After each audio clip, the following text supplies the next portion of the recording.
Hello. So it is, I believe, Tuesday. I wanted to let you know that I have finished my book and it is now available on Amazon.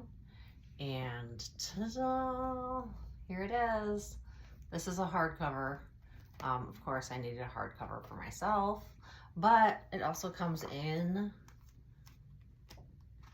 paperback and it also comes in a Kindle version and soon to be Audible.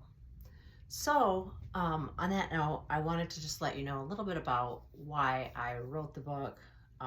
Maybe just a little message from the author, which is so weird. That's me. But it was something that happened to me in my life that I pretty much just shoved under the rug. Didn't really do anything with besides try to block it out. But what I realized going through therapy and just living life in general, and some of the things that I sort of went through, I'm still kind of going through it, shoving that stuff under the rug that you don't want to remember is absolutely the worst thing you can do, because it not only makes your stress levels a little bit higher because you constantly have that in the back of your mind, but it affects your confidence. It affects the way you interact with people. It affects who you trust. It affects so many things in your life, and you don't even realize it. And here's another thing that I figured out through therapy, that it not only affects those things, and those are all like, mental things. Physically, your body, if you store up so much that you can't, like, your body can't take it anymore, and you start to create, like, say, autoimmune disorders, things like that. Like, it's basically your body, like, fighting back for you, but it's not for you because you don't want to have those autoimmune diseases, or you don't want to have whatever's going on. And sometimes it could, like, push you back from doing things too. My personal situation in my book is being sexually assaulted by a close friend. He was a friend of mine that I hung out with, and this was 20 plus years ago. I was in my early 20s. This is how long it took me to actually tell my truth, and I'll tell you why in just a second. So it was quite a difficult experience to write the book because I had shoved it under the rug and didn't want to necessarily talk about it. In fact, I got a little angry, I guess. Maybe some feelings came out. I got angry and annoyed, frustrated, because I was reliving basically what happened to me, and I was forcing myself to relive it. And so a lot of emotions came up, a lot of feelings came up, a lot of things that, like, the reason why I shoved it under the rug, I didn't want to have to deal with that. I didn't want to feel that. And a lot of times with sexual assault and it's a friend, there's a lot of confusion. Did it really happen? Are you sure? You have people who question you. You have people who don't question you and are supportive. You have people that don't even know you that are questioning you or judging you. This happened because I was in a small town and everybody knew his family, at least. My family, maybe not so much, but my family, we both went to the same church. We both got confirmed together. We both went on a trip to Notre Dame. It was one of the most emotional things that I ever had gone through. We did a lot of things with our confirmation class. So this was a guy that, like, was a Christian. He was playing the part of being a very, very good person, but I guess had other motives. I really can't get in his brain and find out what happened or why. But this guy was somebody that I had never dated. It was a guy that dated my friends. It was a guy that I always just like hung out with, like, hey, buddy, what's up, So that really hurts, because when it's somebody that you've never had any kind of, say, intimacy with or sexual contact with or kiss or anything, and you think that your relationship is pretty solid and like cool, it hurts more when it's gone, because that entire relationship was fake, phony, or I don't know. So I just wanted you guys to know the reason why I decided to finally print and publish the book was because of my 11-year-old son, who had the balls. And I'll tell you the story. I walked into the front door of my house. He was sitting on the couch. I asked him how his day was. He got up, ran to me, hugged me, started bawling, and I was like, oh my gosh, what is going on? And he said, I have to tell you something. I have to tell you something. I have to tell you something, but please don't be mad at me. I have to tell you something. I have to tell you something, but I'm like, ugh, and I'm like, oh my goodness, what happened? Like, I mean, you can imagine as a mom, like, you're thinking everything, and they're whatever, all the worst things that could happen. And he said, I had sex. And I looked at him and I'm like, excuse me? And he said, the neighbor boys had me have sex.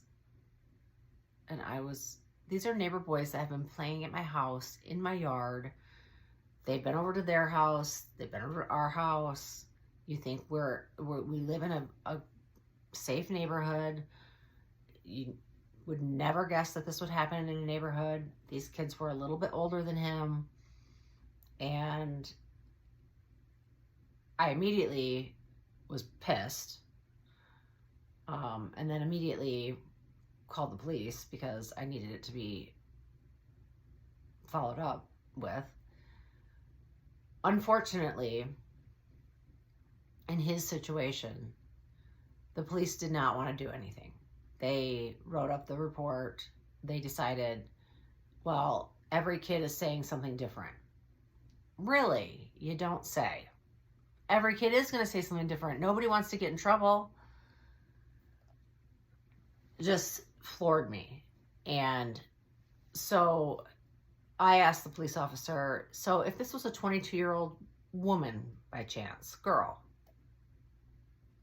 and she came to you with the same story, and would you do the same to the perpetrators? And he didn't have an answer, because he knows he wouldn't. He would have had to. He would have taken that into his own hands, because that's what police officers are supposed to do. And especially with something that terrible. And they take it over and they figure out what they need to do next. It didn't happen in our county, unfortunately. I'm very disappointed. I have no faith in our sheriff's department nor our police department right now. I hope they prove me wrong differently in a different time. But no, this pretty much burned me, with that. So, in my case, I went to the police right afterwards.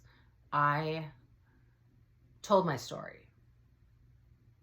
I then got so much flack from everybody in the community that I freaked out and told the police officer I don't want to press charges, because I was so worried that people weren't going to like me, or people, or I was going to be ixnayed from our hometown where my parents live, where I come home to, where I love being at, and I feel safe there normally.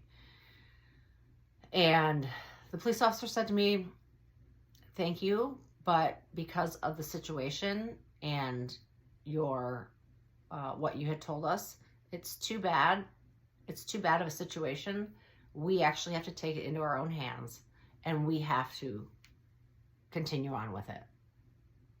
And that's what I believe the officers here in my town that I live in now should have done with my son's story. But anyways, this is the reason why I decided to finally tell my story, because I went back and forth, and there's a lot more to it, but it's all in the book. I went back and forth trying to figure out whether I should tell my story or whether I shouldn't tell my story. There was a time when I could tell my story, but I didn't tell my story. There was a time when the perpetrator came to me and actually wanted to talk to me, and I talked to him. I did, thinking maybe I'm still questioning myself, because that's what you do. You question yourself. You just think it's so hard to explain unless it happens to you, but you're kind of like, did it? I don't know. Like, I don't know if I want to like talk about it, or, I mean, cause I know it happened. I can remember every detail of it to this day. So, I mean, I even know what I was wearing that night. So I know exactly what happened. Anyways, though, this book is not just about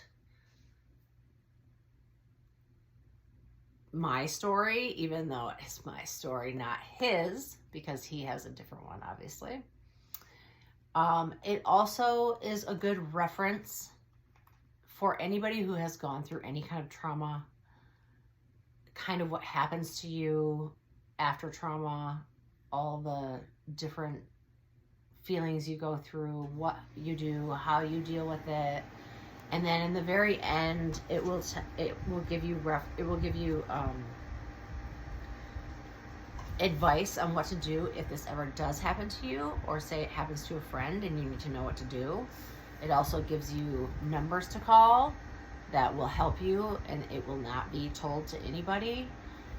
So it's a good book to just have on hand, because you never know.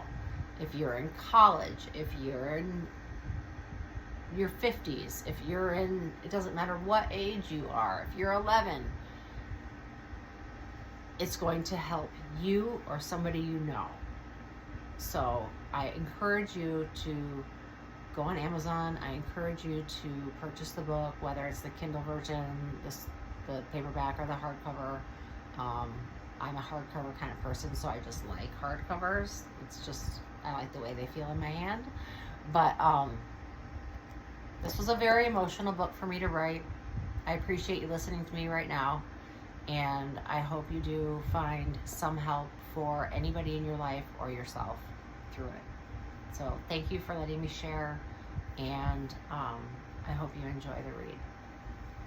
My story, not his. It's available on Amazon by Reagan Kelly.